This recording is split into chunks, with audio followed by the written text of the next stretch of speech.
This time around, we get to learn from Megan Zuber. And while Megan will introduce herself, there's a few things to keep in mind as you're listening and learning. So you're going to hear practical, applied, real-world NAGPRA responsibilities and roles. And so think to yourself, how have you already seen some of these roles and responsibilities, and in what ways you haven't? My name is Morgan Vélez Young. I come to you from both Hochunk land and Yokuts land, Chimachukma, Chatasia, Chichalagi. I'm excited to be able to spend some time with Megan, and I hope that everyone gets to benefit significantly in their career paths today and into the future from what we get to learn from Megan. Megan, will you go ahead and introduce yourself? Of course. Thank you for having me. My name is Megan. I'm currently a senior at the University of Wisconsin-Madison studying anthropology and archaeology, and I currently work for the state of Wisconsin. I reside on Hochunk land, and I actively work with um, Wisconsin and Great Lakes First Nations. So thank you for having me.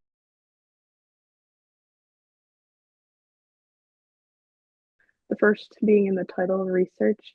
Um, for this, I do a lot of sort of digging into our collections for accession information on different objects, the donor history that's involved to try and understand more about where that item may have come from and how we can use that to better understand and navigate repatriation.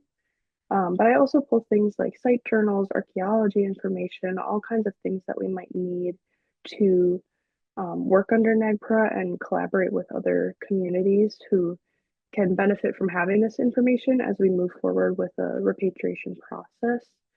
And I guess one of those examples, recently we had an item that was a bit confusing as to how to go about repatriating under NAGPRA. And so I ended up having to look into state possession laws because it came to us before the state was a state. We were just a territory. And so we had to look at how that possession came into play and how the object history could be used to correctly identify the nation that it came from and be able to return that. Um, so yeah, that's one thing right off the bat that's pretty important. But I guess building off of that, there is this need to synthesize the data. So all of this research that I'm doing into our collections, I need to organize that and make it accessible for First Nations. So that has looked like gathering info, pulling information on all of these objects that are um, said to be from a distinct tribe, and gathering this and making it into a spreadsheet or a long list of documents, things like that, to provide to that First Nation, for them to be able to use that information, know what's in our collection, know how we can then move forward, what information they might want on a certain object. Okay, we're seeing this object, but that's not consistent with, our records. How can we go about, learning more about that? So another significant part of my job is the collaboration aspect, which is my favorite. I think it's the most rewarding aspect. And for me, that looks like preparing for consultation with certain tribes, and that, I've made hotel reservations, food accommodations, making sure they have access to travel plans, all of that kind of thing. Well, they're dedicating a lot of time, and so making sure that we host them in an appropriate way is something that's really important and something that I take seriously with my position. And then as we're hosting them, making sure that they are comfortable as they are here with us, that we take breaks during that consultation and make sure, if we need to pause on a certain topic, that we can do so and really allow the tribal nation to facilitate what that looks like.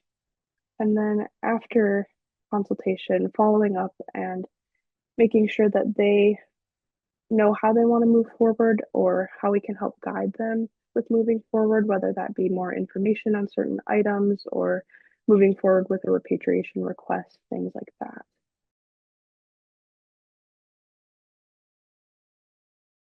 To me, that's looked like having open communication with a tribe throughout this process.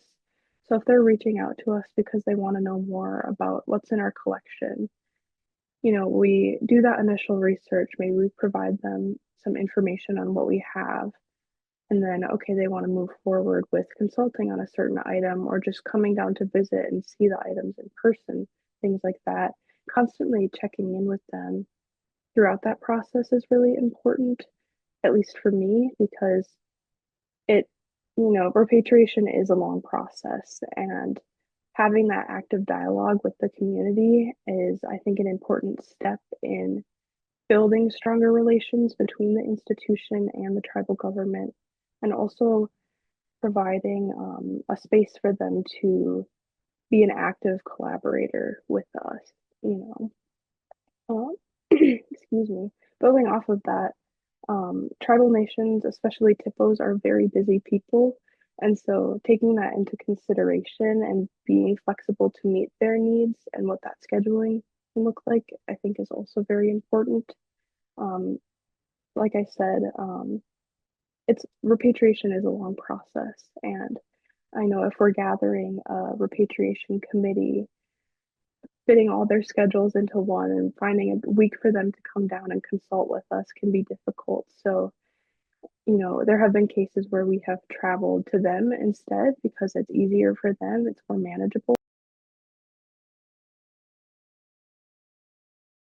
Build a strong community within that consultation and a safe space to feel those emotions and to, you know, sort of exist in the powerful experience of repatriation and consultation. Yeah, and as an Indigenous person myself, I think I am lucky to sort of experience both sides of it. But there is something to be said about stepping into a room and seeing all these items laid out. And I know for tribal representatives who don't often see items day to day, it can be quite emotional to see all of these items that have once belonged to this community that are now, displayed on a table, not where they belong. And it can provoke a lot of um, emotion and past experiences for people. I have heard from tribal representatives who work in repatriation that, they're often called to do this work, and that's something that I absolutely feel myself. And even within that, there is trauma that's there and that exists. And as rewarding as repatriation can be, it can also be really hard to, see these items and these ancestors who have been away from home for so long. And, all we want to do is get them back where they belong. But, it's a long process in getting that there. And consultation is just sort of this initial step into that process.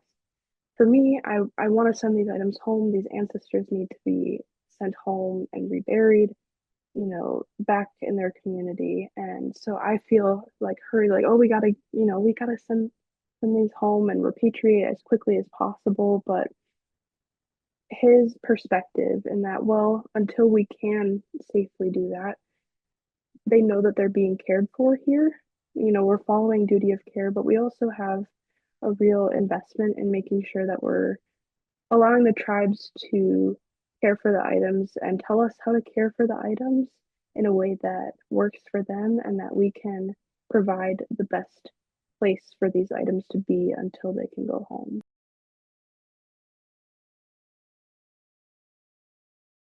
Meeting with a certain tribal government, um, the duty of care plan we actively talk about as we're conducting consultation, but I think providing an extra reminder that they do have an investment in this and they can tell us how they best want us to handle those items, and just reminding them that we do care and want that to be an outlet for them, I think is important.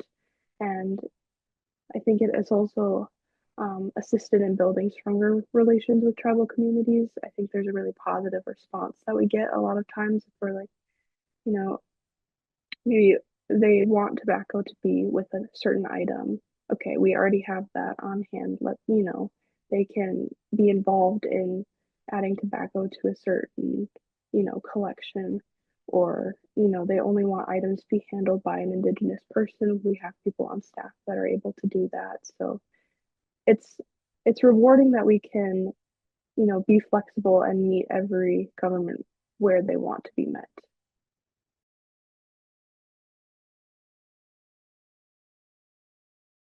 What are your biggest learnings from your time implementing NAGPRA, either professionally or personally?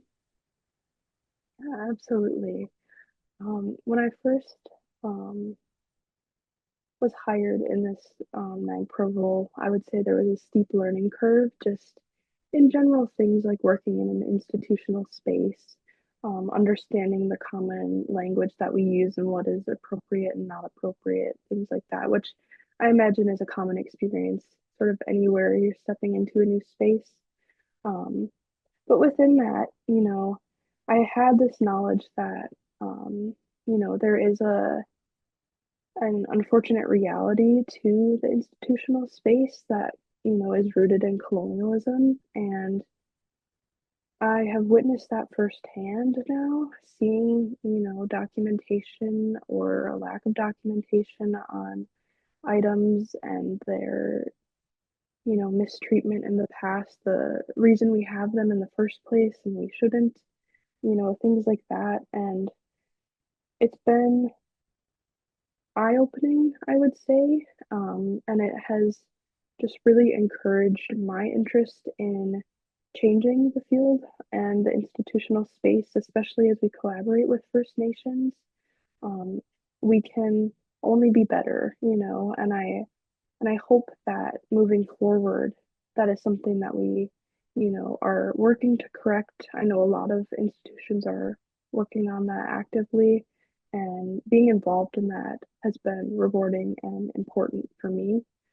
Um, and I guess building off of that, I was speaking to the documentation, and I found that a lot of times our documentation is not reliable. We sort of always have to take it with a grain of salt, and learning, when maybe it isn't useful has been, I think, relevant, and something that you know, prior to this, I don't know if I would have been able to identify the ways in which documentation might be not so reliable. Um, and there's this focus, okay, we have all this documentation. Um, Making it accessible for tribes has been something that I've learned how to make accessible for people and what the best way to share information, especially culturally sensitive information, the best way to do so, um, has been something that I've learned and have continued to improve upon. Um, and if I can speak to a more personal experience, um, you know, engaging in consultation, like I said earlier, is emotional, and it is something that I have learned more about myself through.